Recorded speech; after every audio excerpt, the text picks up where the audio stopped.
Ana. Ano yan? Dumaan ako kagabi, kaso hindi na ako pinapasok ng mga polis. Kamusta ka? I'm not doing okay. Hindi ako nakatulog kagabi kasi iniisip ko kung paano nangyari to and why now.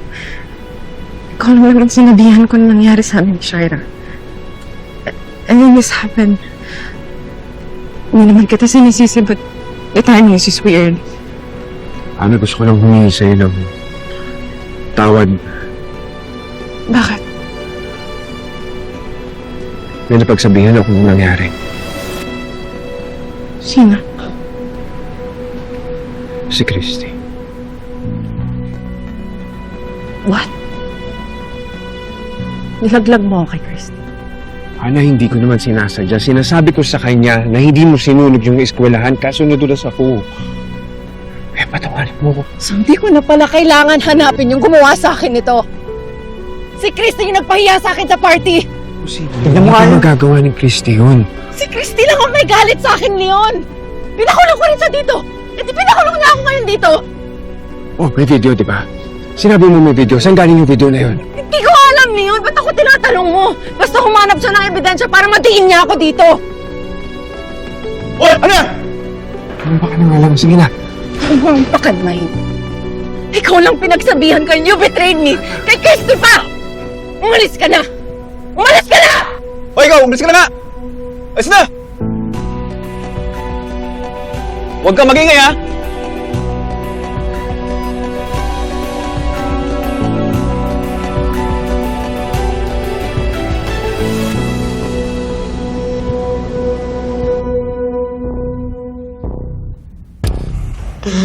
Nakala ng halang yan, matatakasan niya yung ginawa niya sa akin. Pues ngayon, pagsisisihan niya. Hayop ka. Ikaw yung dapat magbayad sa mga kasalanan mo. Ano sabi mo?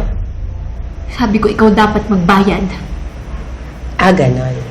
Sumasagot ka. Oo.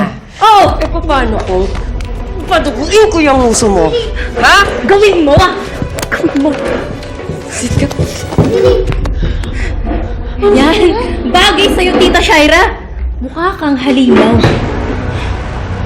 Hayop kang bata ka! Okay, alam mo ko! Walang kailang yan! Bitawan mo ka!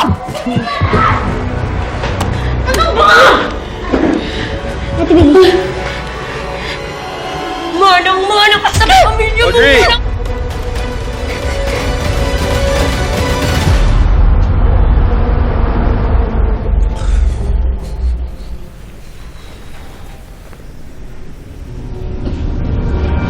Gusto mong paniwalaan si Hana, sige, hindi kita pipigilan.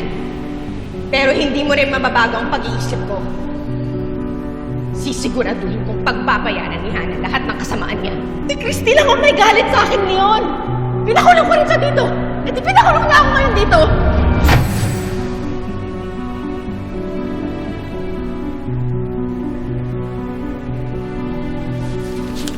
Christy. Leon, sorry. Christy. Andito ka pala. Nabalitaan mo ba yung nangyari kay Hana? Pinuntahan mo na ba siya? Nagtatanong ka ba dahil nag-aalala ka kay Hana? O dahil natutuwa ka dahil naparamdam mo na yung sakit sa kanya? Ano?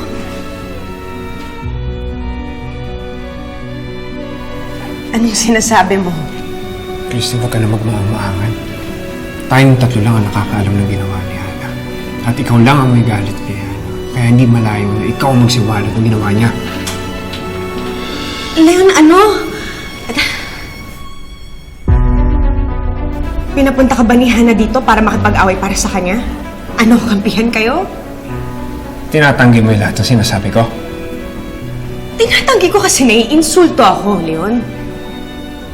O sige, aaminin ko, pinag-isipan ko yan dahil gusto kong gumanti. Pero hindi ko tinuloy dahil hindi ako ganong klaseng tao at dapat alam mo yun. Hindi ko na alam yung iisipin ko, Christy, dahil nakita ko kung paano kakainin ang galit mo kay Hana. Hindi ka na nga nakikinig sa mga sinasabi ko eh. Kaya hindi malayo na magpadala ka dyan sa nararamdaman mo at ipahamak mo yung tao.